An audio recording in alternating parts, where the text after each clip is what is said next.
So how can we do a better job of identifying another party's needs, another person's needs? The answer to that is pretty simple. The answer to that is we do that by asking questions and listening. We do that when, even when we're in a conversation and we're absolutely sure that we're right. And let me back up for a moment. When we're focused on solution, our tendency is to get into the mode that we're right and the other person's wrong. And there are reasons why that happens to us. One reason is that as human beings, we operate from different levels of cognitive and emotional capacities. And the more invested I get in my own solution, the more that I'm absolutely sure that I'm right, that God is on my side, that my truth is unquestionable. The more I get emotionally invested in it, what happens is that I really constrict my cognitive and emotional capacities. I lose my ability to think critically, have critical thinking. I lose my capacity for empathy. And I lose my ability then to be respectful towards other people.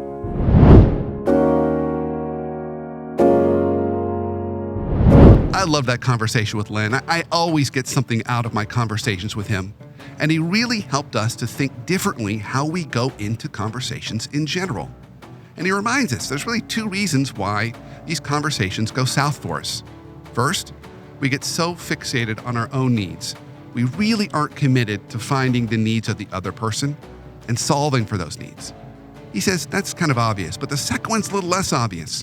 We often confuse solutions with needs. We get so fixated on the behavior that we want to see that person do that we're not actually being clear on what we need. Well, why does that matter to us so much? So he said the first step is we need to be able to clearly state what we need, be able to say that out loud. He says whenever he goes into a conversation, he always asks himself, what's the easiest way for me to communicate what I need to this other person? But second, that may not be enough. We may need to be curious and ask about their needs. So he gives us a masterclass on how to ask better, curious questions. And he reminds us we've got to stay away from why. When we ask why, there's an implied judgment. So he said to play it safe, start off with what? What led into that? What was something that really mattered to you? Opening with what will help us. And he said if we stay in that place, solutions that meet both parties' needs will naturally come out of that. So I hope you got as much out of that conversation as I did, and I hope it's going to equip you to think about some of the conversations that you want to be having right now and how you can do that a little bit better starting tomorrow.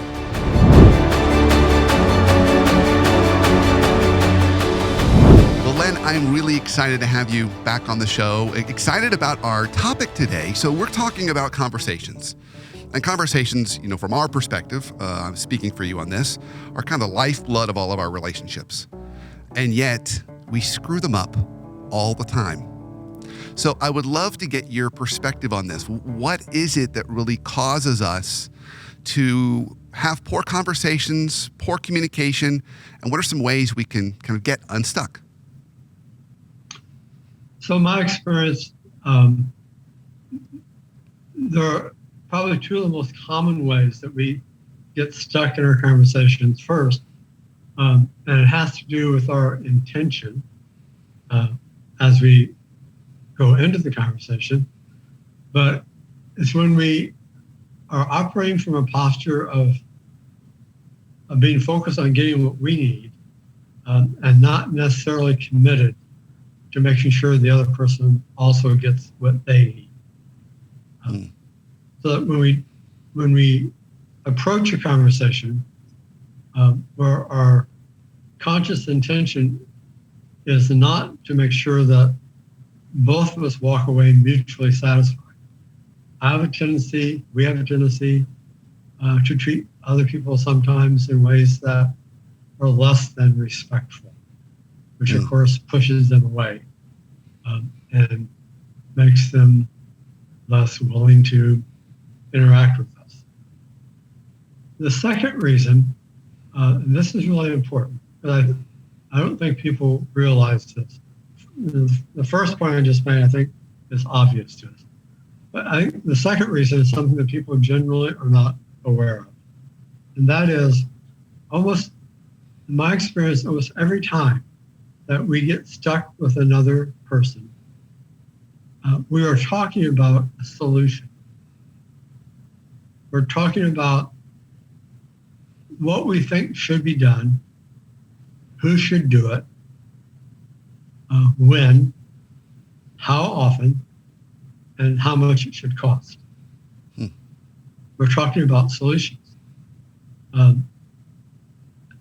I think if whoever's listening to this, if you think about the last time or the last 3 or half dozen times you got stuck with someone, there's a very good chance that you're talking about solutions. And the way we get unstuck is to redirect the conversation instead to focus on what both parties need. And I want to make a distinction between needs and solutions, because I think we often conflate the two. A need is when something is missing, something is lacking, we don't have enough of something. So a need is a condition that does not exist that we want to bring into existence. It may be psychological, it may be emotional, I want to feel differently. It may be physical, everything from being hungry, thirsty, tired to our wellness, our weight, or how we look. Our needs may be financial, they may be relational, and especially if we're in a work setting or a group some way. Oftentimes it has to do with group needs, it has to do with quantity or quality of whatever it is we're doing. So need can be in any area, but a need is essentially some condition that does not exist in the moment that we want to bring into existence. And we often state our needs as objectives or goals, or wishes or desires or dreams or visions for the future. It's something we want to create in the future. It's an outcome we want to produce in the future. Solutions, on the other hand, are the things that we do. They always involve actions, behaviors. They're the things that I do and the things that I want others to do to bring those conditions into existence.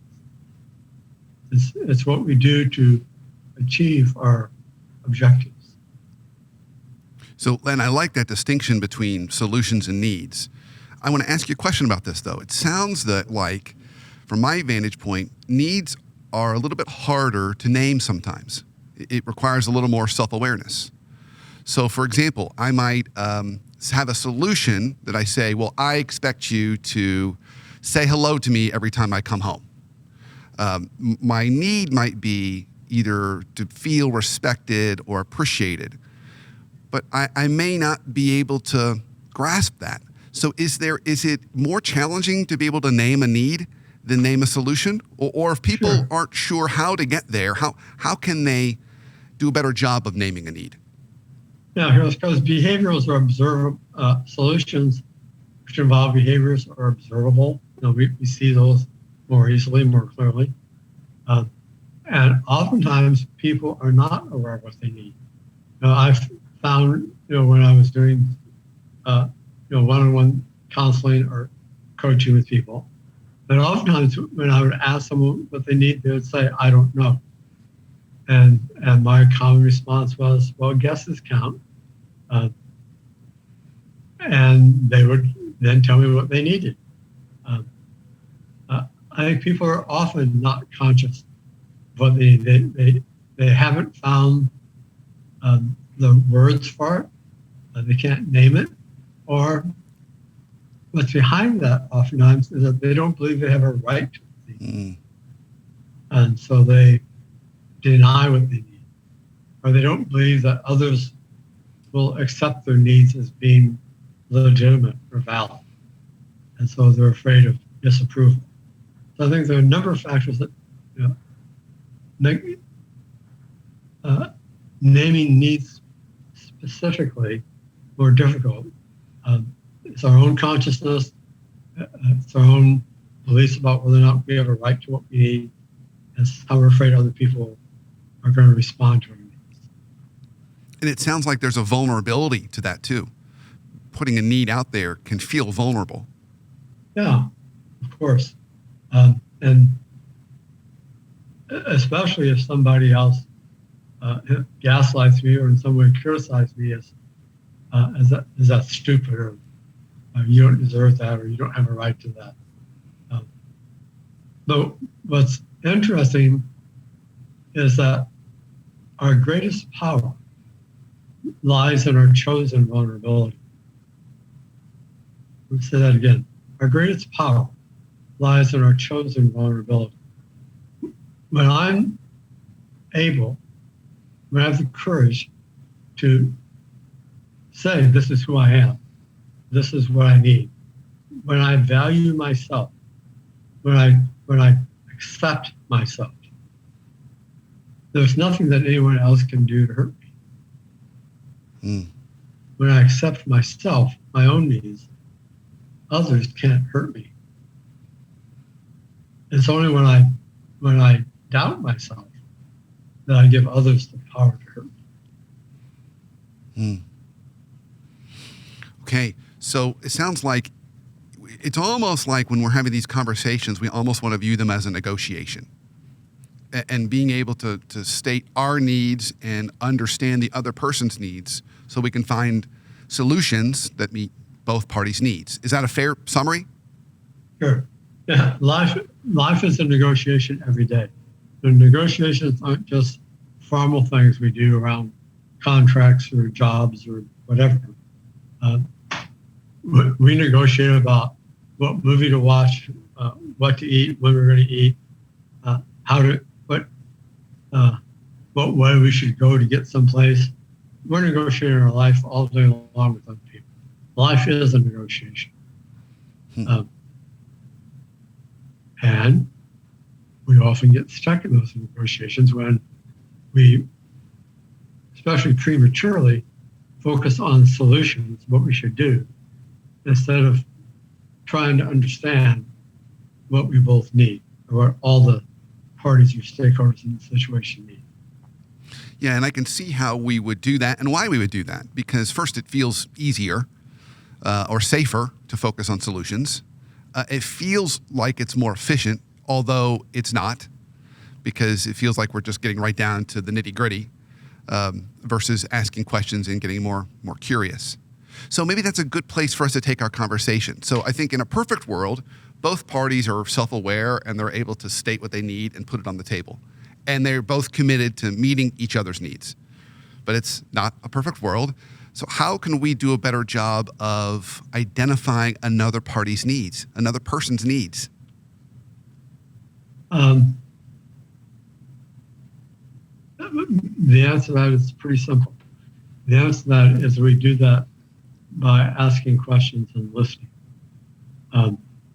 We do that when, even when we're in a conversation and we're absolutely sure that we're right.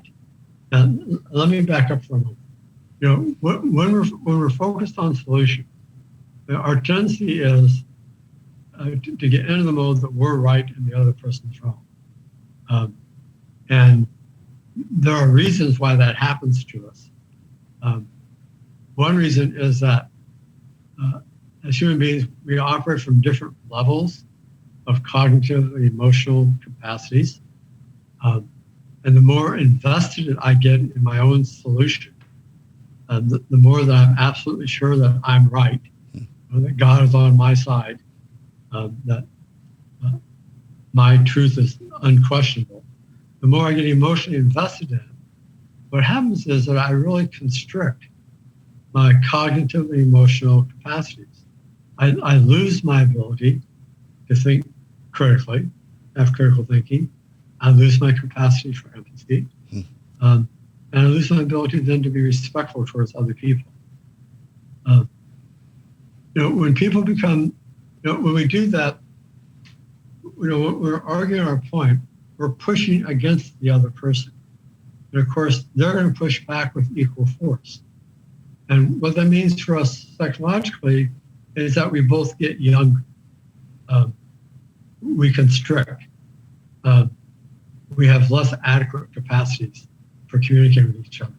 So when I become stressed or tired or sick or not supported, my capacities shrink. On the other hand, when I feel rested and supported and well and listened to, my capacities expand. What we want, we assume that we're dealing with adults all the time. The truth is we're dealing with kids of different ages operating in adult bodies, doing the very best they can. Sometimes the best they can isn't enough for the situation. But we stand our best chance of, in fact, getting what we need for people when we can operate out of our best capacities as adults, and we can help them operate out of their best capacities. And what's true is we tend to match each other's level of operations. So if I can listen to you first, you're much more likely to listen to me. When I respect you, you're more likely to respect me. We all know that from our common experience. So, having said that, even if I'm in the moment, going back to the question of what we can do, even if in the moment I have the strong need to be right, to argue my point, if some part of me, which is some part of my critical thinking, can step back and say, this isn't working. We're getting stuck. What I really want to do is get them to admit they're wrong and agree to what I'm proposing. But the stronger I push, the less successful I am being. So if some part of me can get that consciousness, and even though I feel like arguing, step back and take a deep breath and do two things. One is, whatever the person has just been saying to me, if I can paraphrase that back to them, if I can actively listen and say, so let me make sure I'm hearing you correctly. Is this what you're telling me? And if I'm not getting it correctly, they're going to tell me. And so we can I keep trying to clarify that till they feel satisfied that I am in fact listening to them now, instead of planning my defense while they're talking. If I can first listen to them, and then if there's something I'm not clear about, then start asking questions about that. And sometimes the questions are simply say, tell me more. Help me understand that. Help me understand what you're basing that opinion on. Have you had that experience? And what we're doing then is that we're shifting from that younger age of argumentatively needing to be right. We're shifting into our adult capacities of trying to understand. So I want to ask a follow-up question around that. So I love the idea of getting curious, genuinely curious. My experience is most people don't know how to actually do that well. And they have a tendency, they think they're being curious, but what they're really being is judgmental. Why are you wearing that blue shirt today? Well, I'm asking you a question, but there's a judgmental undertone to that.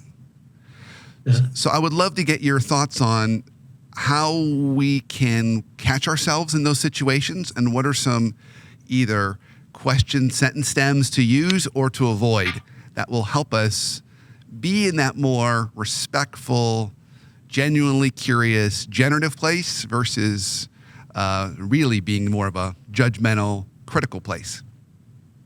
That's a really good question. Yes, it's really hard to not want to be right. It's really hard to not push our agenda. And we have sneaky ways of working it in, even when we think we're listening or we think we're asking questions.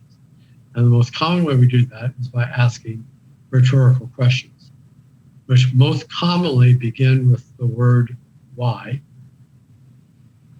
but it can also be done asking what questions.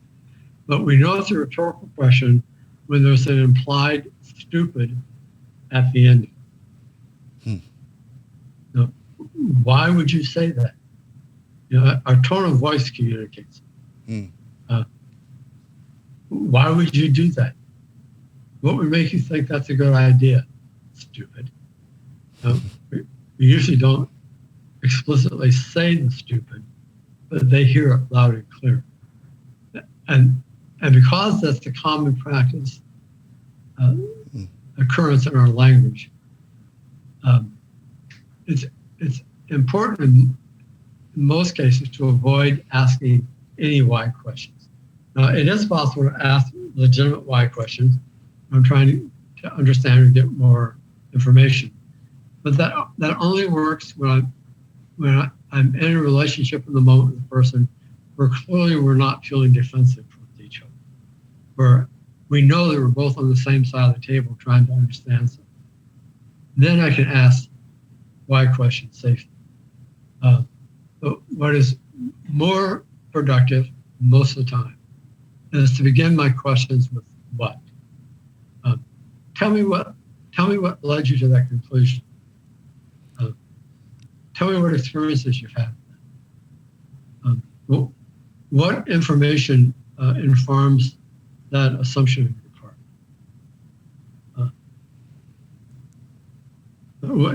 What do you know about that? Tell me more. Explain to me more what your thinking is, how you're seeing the situation.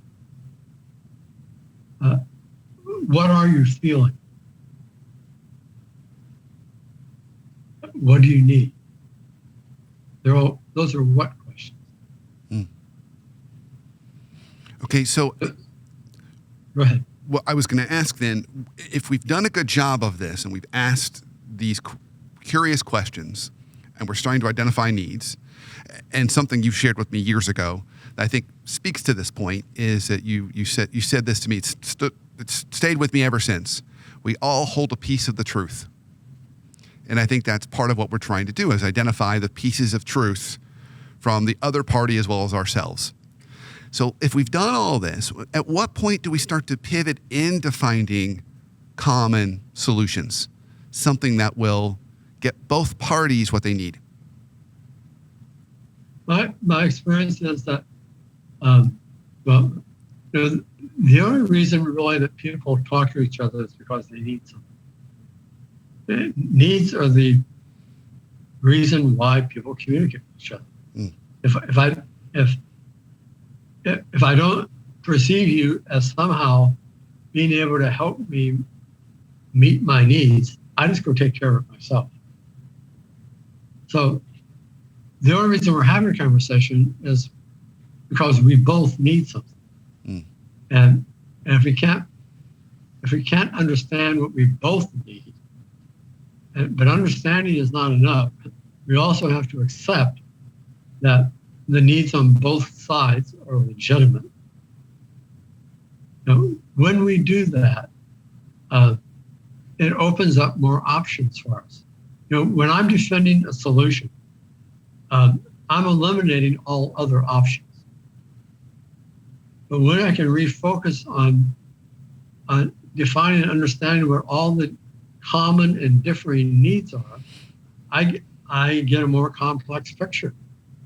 I'm beginning to see things from multiple perspectives, or maybe from a historical perspective. I'm getting new information. I'm understanding how you're thinking. That's different than how I'm doing. I'm understanding how this is impacting you. And in doing that, I understand more clearly what you need. My job in any conversation in any negotiation, whether it's formal or day-to-day communication, is to make it as easy as possible for other people to understand me. That should be my objective in beginning any conversation. How do I make it easy for them to understand me?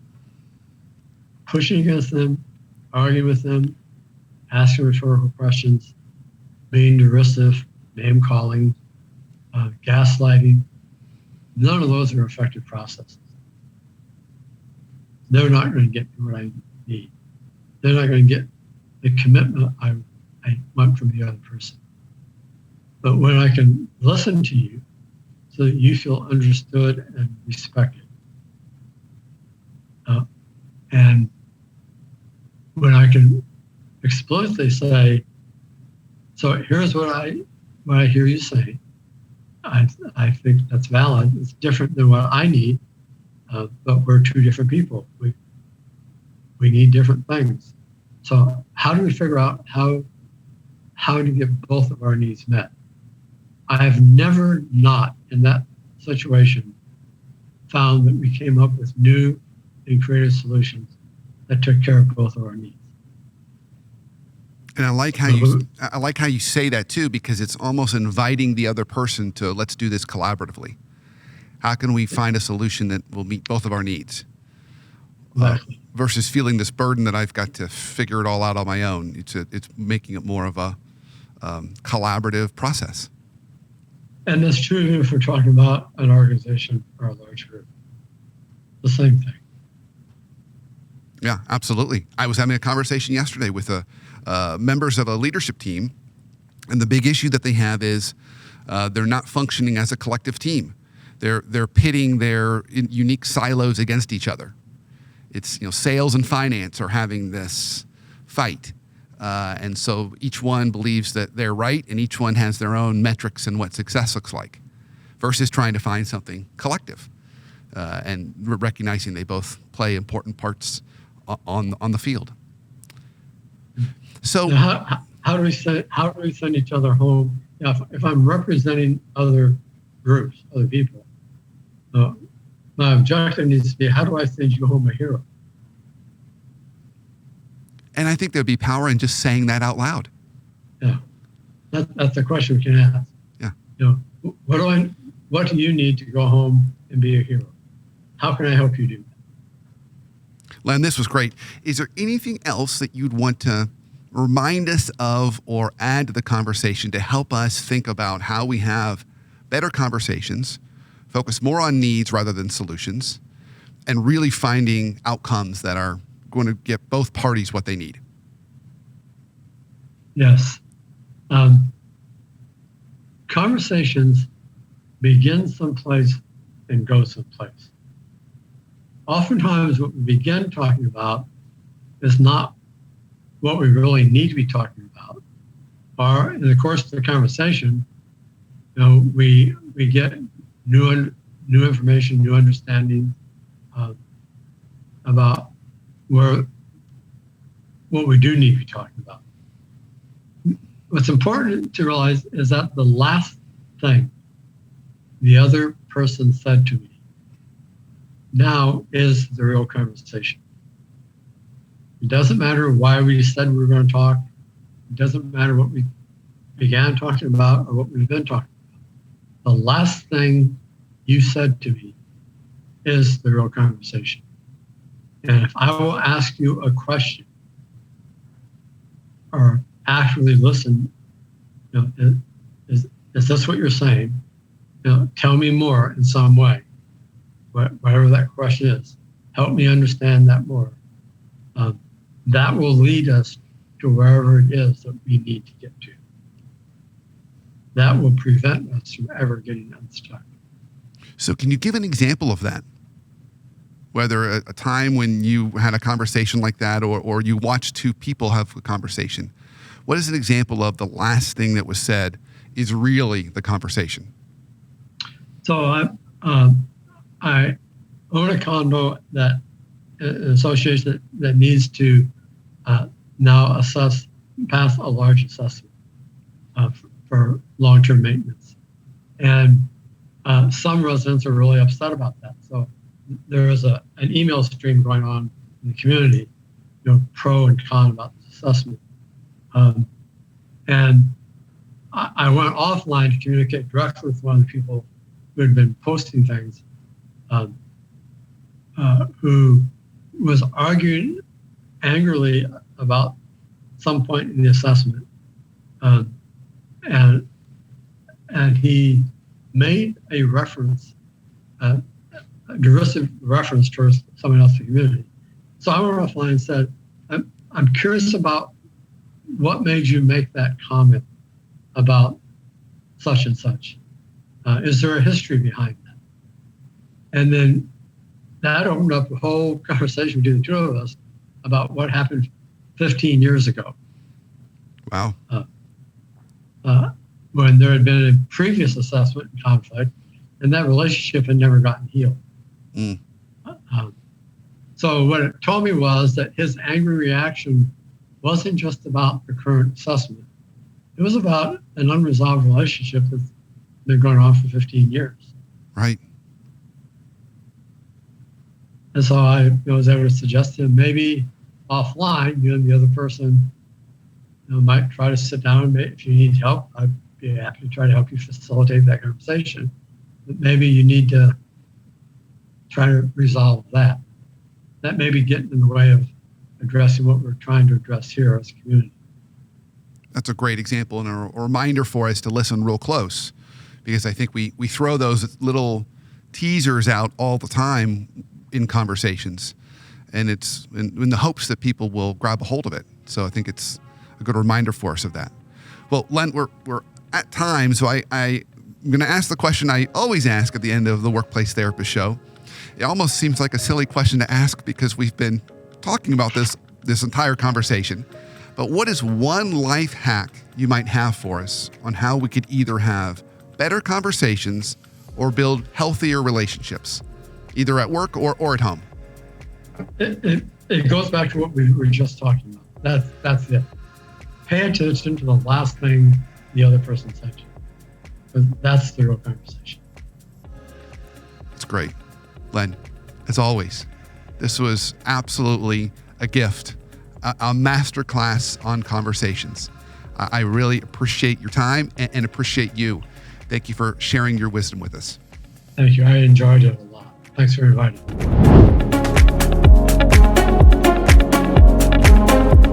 I loved my conversation with Len today. I hope you got as much out of it as I did. He really gave us a masterclass on how to think about having conversations, not only differently, but better. And he reminds us there's two reasons why conversations go south. First, we get so fixated on our own needs, we don't really listen to the other party's needs. And second, maybe less obvious, we confuse solutions with needs. We get so fixated on that thing we want that person to do that we're really not openly discussing why that matters to us so much, our needs and the other person's needs. So as we talked about in the conversation, we're trying to discover each other's needs because, as Len shared with me years ago, we all hold a piece of the truth. So we're trying to get our pieces of truth out on the table. So one way we do that is we need to clearly state our own need, but we also need to make sure we're asking questions. We're getting curious, genuinely curious and not judgmental about the other person, so we can learn what their needs are. And Len shares with us the best way to do that is avoid using why. Why will have a judgmental edge to it. If we can ask those questions without using why, it's going to keep us more genuinely curious. And we're going to be able to learn more about their needs and maybe even share with them that great statement Len used around how can I have you go home a hero? How can we help that other person feel satisfied and their needs met? And if we're doing that with good intention, they're going to do the same thing for us, which will help us at the end come out with a solution that benefits both of us. So I hope you found some great nuggets in there that you can use with your conversations starting tomorrow.